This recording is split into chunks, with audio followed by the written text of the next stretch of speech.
Okay, 40 Fragen. Yeah. Hello everybody, this is Oliver Hines, aka Domino's from MetalUnderground.com. It's an honour to say we're with Mr. Tom Angelripper. I'm sure that's his given surname. How are Sodom.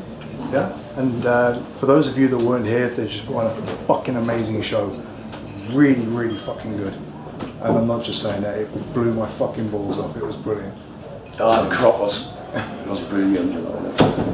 It was the first time we played here in Electric Ballroom.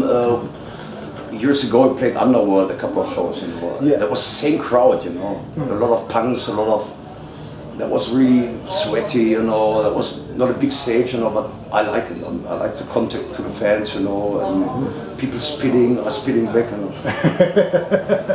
No, it was great, you know, it's just bodies on bodies and just everyone was really getting into it.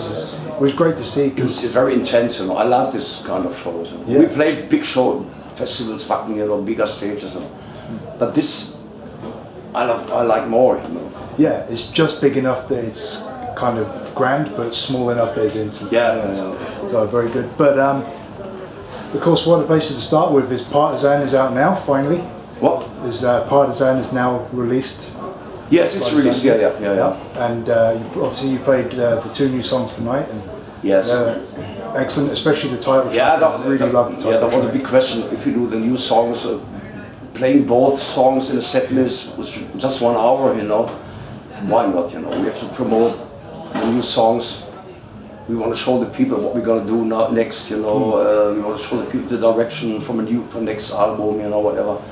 So it's always hard to choose songs for a set list for 1 hour. You know. Of course, yeah. I mean, you're always going to leave out some favourites like Napalm in the Morning, for example. But yeah, I know. There's so much material. We want to change the set list from time to time. You know. Yeah. And I remember I played in Russia a couple of weeks ago. Played 2 hours, you know, so we can put everything in. But if you have a tour with Exodus, it's a great tour, great bands, you know, but you just have an hour. You know? Yeah. But no. And 1 hour is 11 songs. Yeah. Maybe 12, you know. Yeah. So it's still a good mixture, you know. But Yes. but like you say, you're still getting.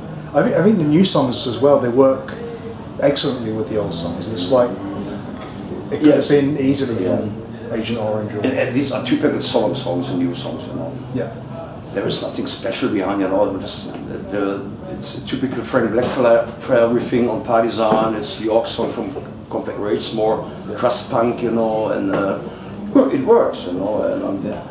And if my vocals coming over, it's the same. You know? Yeah. Well, Partisan in particular, I'm very interested by, because I was wondering if it is directly related to the partisans from the war. I know the war is often a lyrical subject for you, and of course you have the partisans in Yugoslavia. Yes, I think it's about the partisan fighters in Syria, you know, where they're going to fight against the regime, against the government, you know, for their own rights, you know, against the official military, you know, it's so much things, you know. You know, the whole world is getting out of control, you know, and that's what I'm right down, you know. That's what my, sometimes I'm gonna wake up in the night writing something down, you know. I hate the situation in this world, you know. Yeah. And I'm scared about it, you know. Yeah. I'm not scared about myself, I'm scared about my kids, you know, and the next generations, you know. Absolutely, yeah. So it's nothing, there's no message in it, you know, but being a singer in a band gives you the chance to scream it out. Yeah, and scream out you do also well. I'll just take my tongue out of your arsehole now. Like you say there, it's kind of a preview for the next album, which I believe you're hoping to have released by winter next year. No, I don't know. I don't know who's going to sell this. You know, we start writing the new songs, and but we have no release date confirmed with the record label. Okay. And I talked to the record label. I don't want to work it out with pressure. You know, we just start writing the songs, and if the songs are arranged, we can talk about it, you know. Yeah. Before we start the mixing or mastering, whatever, you know. So it could be in the end of next year, maybe beginning of 2020. Yeah. Ultimately, you can't put a time limit on art, so it will be ready when it's ready. And Exactly. I can't work with the date, you know. No. If you say, okay, if you want to release next year, you know, record company tell me, okay, we need a master in August or September. I don't know. You'll get it when you fucking get it. Yeah, that's a deal, you know. Yeah. And record companies told me, okay, you get your time, you know, start writing the songs, start writing material, and then we'll see. You know. Absolutely. Well, one of the things that kind of got me hyped a while ago, I found the Sodom documentary, Lords of Depravity. It's on YouTube now, so unfortunately I don't think you're making much money off that anymore.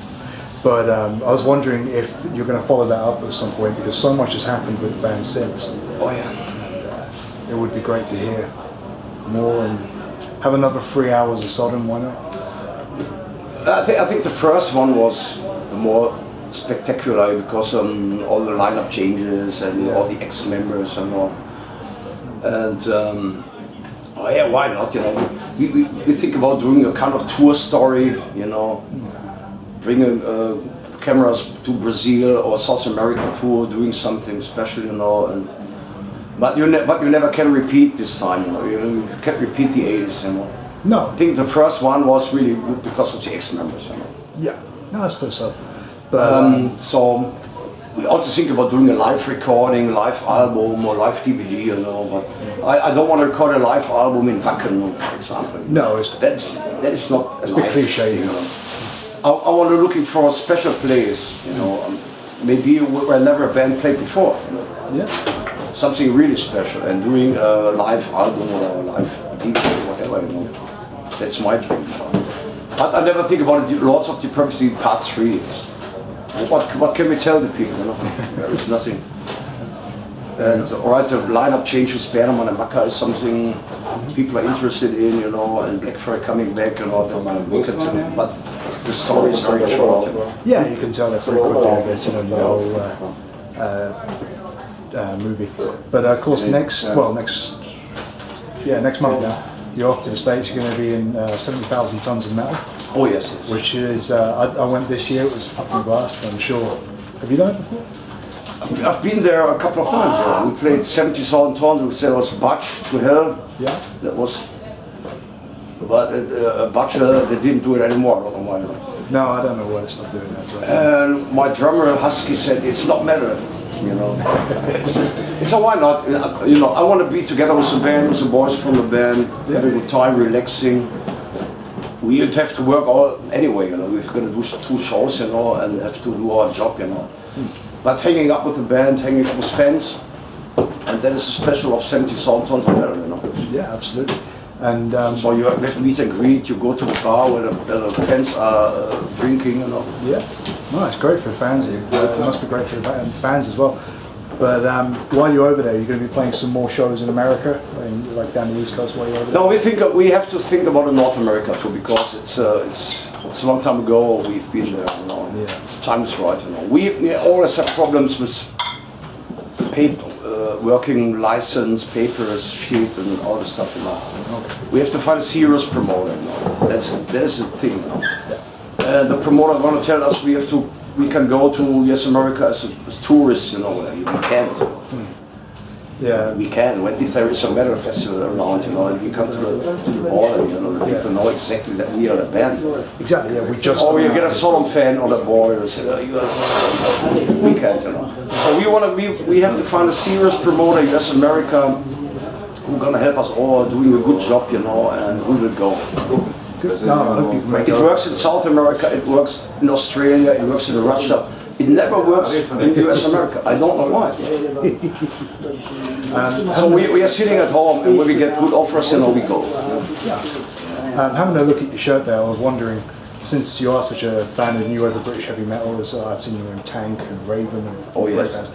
I think there was a Sodom album a couple of years ago now, where the album cover was a direct reference to Raven, Rock Until You Drop, I think it was. Yes. It looked very similar anyway. But I was wondering, being in the UK, does it have any kind of special feeling? It's a special. All the bands coming from UK, all the bands I love coming from UK. Yeah. Most bands are. It's like tango. I met Cliff Evans in the afternoon, you know, talk a little bit, and John Gallagher is a good friend of mine, and tomorrow we're gonna play as a Warport metal meeting. Okay, yeah. There is Venom is headlining, and I'm looking really forward to see the show, you know, maybe talk to Kronos or not, you know, I don't know. No. We'll see how Yes, I think all the British bands are my biggest inspirations. Cool. It's kind And of also the power trios like Raven or Motorhead or Venom, yeah. yeah. I think it's kind of, All Tank, you know. yeah, of course. I think it's kind of gone the other way now. A lot of the younger British bands are listening to like yourselves and Creative Destruction, or a little bit further on from that, more like the industrial kind of stuff. I think Germany's kind of the place for metal now, and Scandinavia.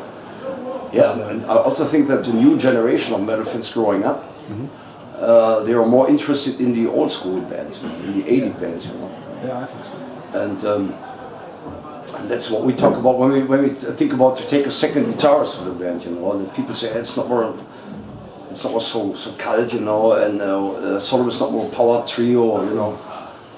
Yeah, but I think we have the chance to do a better set list with a second guitarist, better songs, you know. And Sweet.